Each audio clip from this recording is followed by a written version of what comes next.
When I was young, my family and I used to live in a duplex home that was bordered by the woods. My mother was a school teacher, and my father owned a small shop in the busy part of the city. I was their only child. I didn't have any siblings who I could play with. Usually, when I got home, things would be quiet and boring for about 4 hours until my mother would come back home and shower me with kisses and ask me how my day went. "So how was your day at school, Julian?" My mother and I were very close, and that's not to say I was distant from my father. Both my parents cared a lot for me. Although they didn't have a lot of time to spend with me, they would make sure we would all have the weekend free for only family time. Things did change, however, after the big accident that occurred when I was about 13. My mother told my father she wouldn't work anymore. She wanted to stay home and take care of me and the household. "Andrew, I can't leave Julian home alone anymore. Every second I'm outside of the house, I'm stressed, worrying about him." After a few months of trying to sort things out, my father started to work overtime and my mother quit her job. After that, I rarely got to spend time with my father, but my mother was always by my side. Whenever I dropped something, she would be there to pick it up for me. Whenever I couldn't reach something, she would be there to bring it to me. Whenever I had trouble getting out of bed, she would be there to help me into my wheelchair. I can't explain enough how much my mother cares for me, and I'm nothing but grateful to have her in my life. Once in a while, my father also joins us and we spend a fun day out in the backyard when my father grills steak out on the patio for us. I lost my leg in a car accident. I might not be able to walk like I used to, but my parents never let me feel as if I'm missing something in my life. A year after the accident, my parents started to discuss about getting me a prosthetic leg so I can get up and move around again. I wasn't so sure whether I'd ever be able to walk again in my life. But after a few training sessions with my therapist, I soon started to walk like any other person. As a matter of fact, when I didn't wear shorts, no one even realized that I didn't have a leg to begin with. It was like a new beginning to life all over again. After a long stay at home, either laying or sitting down, I was out and about, going anywhere I liked. My mother was still worried for me, and she liked to go after me everywhere I went. But ever since I turned 15, she realized I needed my own space and I'd be fine. She still does call me once every hour to see how I'm doing.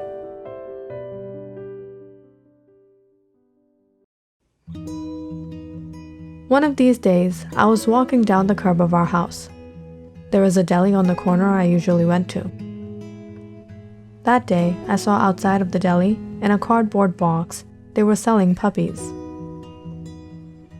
When I looked inside the box, there was one puppy I couldn't get my eyes off of.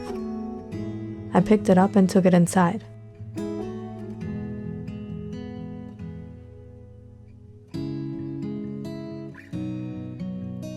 "How much are you selling the puppies for, Mr. Parker?" "Julian, how have you been?" "I'm selling them for quite a price, but for you it's free."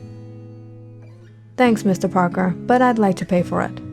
"It's all right, Julian. Take it as a gift from me. My dog gave birth to one too many. I can't have all of them in the house." Mr. Parker peered over the counter and looked at the puppy in my arms. "Oh, don't take that one. You won't be able to play with it. It can't move around properly." Mr. Parker walked out from behind the counter and held one of the hind legs of the puppy. It was born like this. One of the legs are disabled. I smiled and cuddled the little puppy. "That's all right. We'll get along just fine."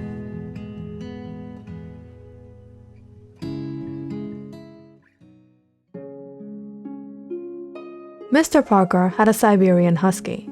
It gave birth to 6 puppies. When I brought it home, my mother wasn't so delighted to see a pet in the house. I tried to convince her all day, but she didn't agree until my father came home and said it was okay if I kept the puppy. I named him Milo. He wasn't like any other dog. I was able to train him pretty quickly, and he never made a mess around the house. He followed me wherever I went and slept in my room. I loved having Milo around, and it looked like Milo liked my company as well. Milo soon grew big, and my mother forced me to move him into a doghouse out in the backyard. My backyard extended out into the woods, but I didn't worry about Milo running away. He had a special bond with me. This house was home for Milo. He wouldn't leave it. During this time, something strange began to happen in my neighborhood. Some people began putting up posters of lost dogs out on the street poles. I noticed it definitely was more than usual. I went back to check on Milo. I didn't want to lose him. I was relieved when I found him sitting in the corner of the shed. Things started to get strange when people started complaining to the police about getting attacked by something out in the woods at night. I started watching the news and keeping an eye out for any lost dogs. Whatever was happening had to stop. But one chilly morning, I woke up and found Milo's doghouse empty. I searched around the backyard and asked my mother, but she said she hadn't seen Milo coming into the house. I walked around the curb and asked my neighbors if they had seen a Siberian husky roaming around, but no one reported seeing anything. I searched for weeks, but with no luck, I gave up my hunt. I had a hard time accepting that Milo would run away or get lost. About 2 days later, at night, I heard some noise on my front porch. When I went to answer it, I found Milo sitting outside. I dropped down and hugged him. "Milo, where did you go? I missed you so much. I thought I lost you like everyone else." I spent some time with Milo and then took him to the doghouse out in the backyard. I brought Milo food and water, but he refused to eat anything. I couldn't understand what was bothering him. I let him be and went back inside. Later that night, I told my mother about it. She didn't seem to care much. "Oh, that's good news. The neighbors still haven't found their dog. I guess the other dogs will come back too. Anyways, I'm making steak for dinner, okay, Julian?" I went back to my room to check on Milo from my window. When I got to my room and looked out the window, I saw Milo roaming around in the backyard. He turned and spotted me and went back into the doghouse. The next day, one of my father's friends dropped by for a visit. Mr. Cooper was out hiking the other day with his family. They set up a tent and wanted to camp out. But they ended up coming home early when Mrs. Cooper got injured. She said something got into the tent and attacked her. I didn't believe her at first, but when I went to check on her, she showed me her wounded arm. It was as if half of it was missing. That's strange. I heard the dogs are going missing too.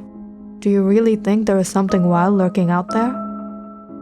I started to worry after hearing what my father's friend had mentioned. I didn't want any wild animals coming on the house. I wondered if keeping Milo out in the backyard would attract anything, if there was anything lurking in the woods. I wanted to bring Milo back inside, but my parents said he would toss things over and create havoc in the house. When things started to go haywire in the neighborhood, with so many people encountering this unknown creature in the woods, the police finally went on an investigation. It was published in the newspaper the other day that a lot of the bodies of the missing dogs had been found in the woods. They had all been taken down by some wild animal. I went to the backyard that evening to give Milo his food. I had gone out searching all the pet stores in town to find something Milo would like to eat. "Milo, boy, where are you? Come out. I've got dinner ready for you. Come on, fella, come out." There wasn't a single noise in the shed. I peered through the small door and saw Milo wasn't there. I walked around the backyard and noticed a wet trail leading into the woods. I became nervous, thinking what I feared had come true. Suddenly, at the edge of the woods, among the tall trees, I saw a dog limp out of the darkness. Its grayish-blue eyes glared at me. I could notice its fur blow in the breeze. It looked like none other than Milo. At first, I was relieved, but then I saw something that terrified me to my bone. Milo stood up on his hind legs, like a man. He glared at me and walked back into the darkness of the woods. Like any man would, he didn't limp or stumble. I never saw Milo like that, or at all after that day.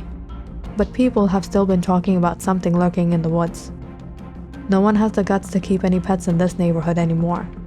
Now and then, people mention the exact description of what I had seen that night. I don't know what happened to Milo, but I'm sure Milo isn't like how he used to be. He's not my dog, or maybe he's not a dog at all.